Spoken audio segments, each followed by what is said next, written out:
Frontline Updates, where we delve deep into military strategies and updates from conflict zones. Today, we're discussing the progress of the ongoing special military operation as of today. I'm your host, Sharifa Mohammed M.G.T. I'm Colonel A.C. Ogontoye, an infantry officer. On the evening of July 9, 2025, the Russian Armed Forces executed a coordinated long-range strike targeting Ukrainian military airfield infrastructure. Utilizing Kinshul hypersonic missiles and long-range UAVs, the strike achieved its stated objective, with all designated targets successfully hit, demonstrating high-precision strike capability and persistent ISR coverage. Welcome to Frontline Updates, the podcast that brings you in-depth insights into military operations from those leading them on the ground. Today, we're joined by Colonel A.C. Ogontoye, an infantry officer monitoring critical missions on the progress of the special military operation as of today. Colonel Ogontoye, thank you for being with us. Thank you. It's good to be here. Colonel Ogontoye, let's jump straight into it. What were the main developments on the battlefield as of July 9, 2025? The developments today mark a significant uptick in operational tempo.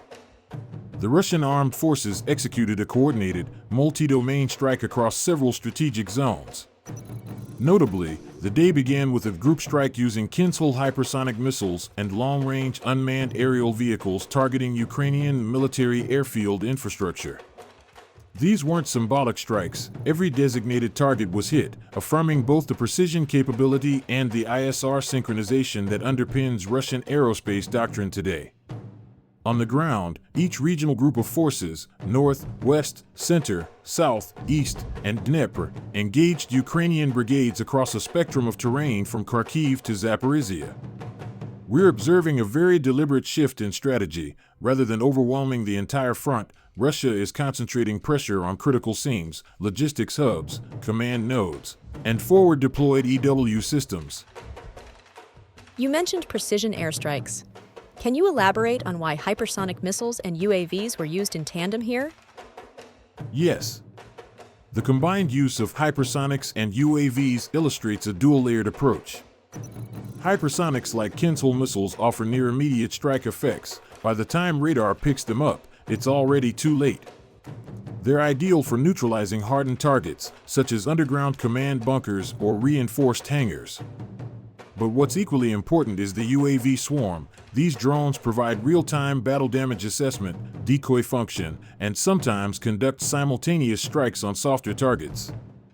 This kind of saturation, especially at night, is designed to force the opponent to make decisions under duress. Ukrainian air defenses, systems like NASAMS or IRIS-T, can only track so many objects at once. When hypersonics and drones hit from multiple vectors, it overwhelms even the most layered A2/AD network. Let's zoom in on ground operations. The North Group in Sumy and Kharkiv, what progress was made there? The North Group made modest but important gains in tactical depth. They engaged mechanized, Ranger, and airborne assault brigades of the Ukrainian Armed Forces in locales like Rzevka and Kondratovka. These aren't major cities, they're logistical nodes and staging grounds. What matters here is not terrain per se, but attritional impact. Over 170 enemy personnel were neutralized, and material stockpiles were destroyed, including a key warehouse. In Kharkiv, we saw direct confrontation with Ukrainian tank brigades and territorial defense formations. This tells us Russia isn't just probing for weakness, they're trying to collapse brigade-level defensive integrity. It's classic Soviet deep battle theory, wear down the outer ring until the interior folds. Interesting. Now, what about the Central and Eastern groups? Any major movements? Yes, and they're significant. The Center Group advanced deeply into the Donetsk region and even struck forward positions in the Dnipropetrovsk area.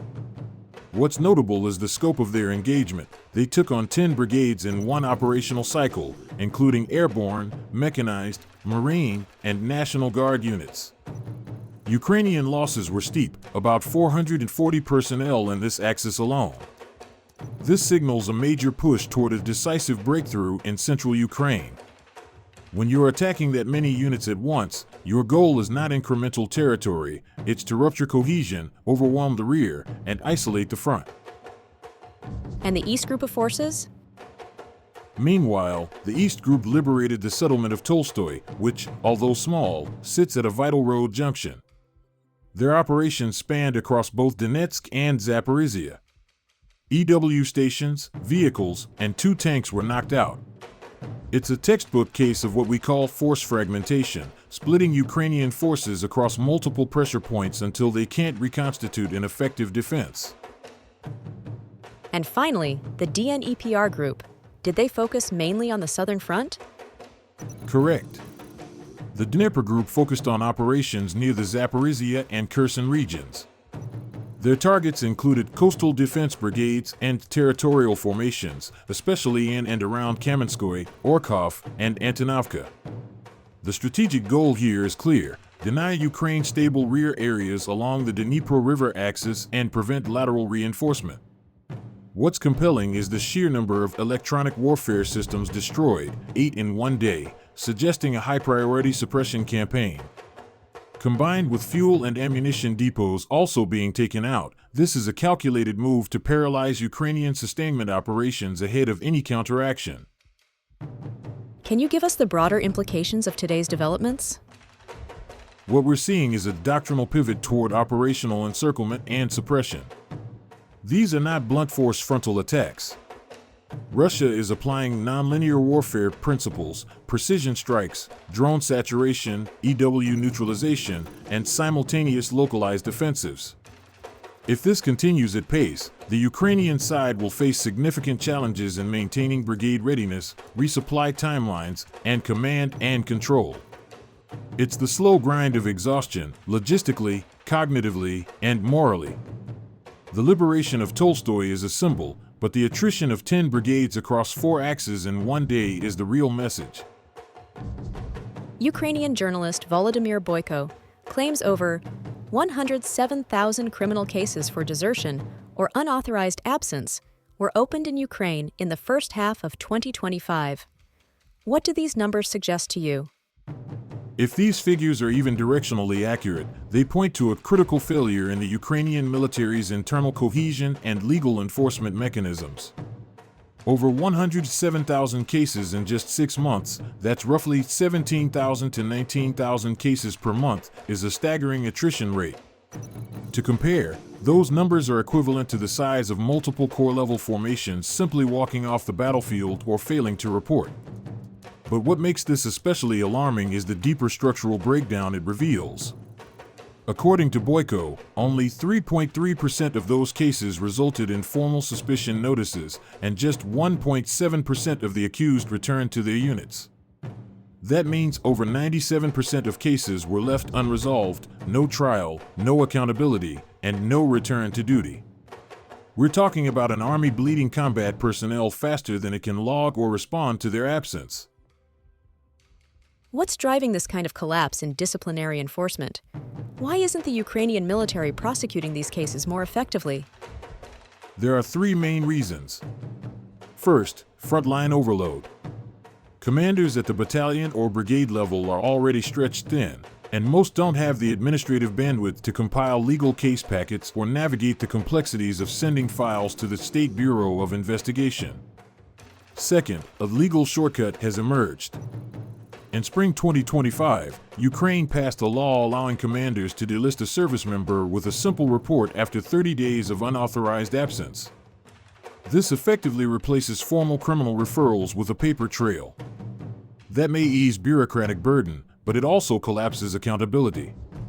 And third, there's a kind of de facto amnesty culture forming. With frontline personnel shortages so dire, some units are simply looking the other way. The result is systemic, a military discipline structure that now operates without teeth. How does this affect actual force presence on the battlefield? It's catastrophic. Ukrainian infantry units, the backbone of positional defense and urban holding capacity, are now often phantoms on paper.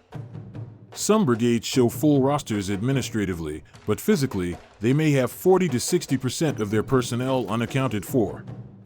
What fills the gap? unmanned aerial vehicle operators, ad hoc mobile fire teams, and sometimes raw recruits with minimal training. This works to a point in a technologically dense battlefield, but it's unsustainable. You can't take or hold terrain with drones and laptops alone. Does this mean Ukraine's war effort is collapsing? Not entirely. Ukraine still fields a very large armed force, upwards of 800,000 personnel when you include reserves. But the strain on the infantry corps is evident, and this erosion of the manpower pool is hitting them just as Russia is accelerating pressure on cities like Kharkiv, Pokrovsk, Kramatorsk, and Konstantinivka. So the challenge isn't just quantity, it's availability and cohesion. A tank battalion with no dismounted support is vulnerable. An artillery battery without infantry screen is exposed. What we're seeing is a hollowing out effect, and it's one that no amount of foreign equipment can immediately fix. Colonel, thank you for providing such a detailed briefing on the current military situation. Your insights are invaluable to our understanding of the conflict's dynamics. And thank you to our listeners for tuning in. Join us next time as we continue to provide up-to-date coverage on global military affairs. Stay with us for more updates and expert analyses on global defense and security issues. Stay informed, stay secure. Thank you for the opportunity. The Ukrainian Armed Forces' ongoing brigade-level deterioration weakens their ability to launch coordinated counteroffensives. Russia's increased use of hypersonic and drone-based saturation aligns with doctrinal focus on anti-access and area denial and cognitive overload of enemy command and control systems.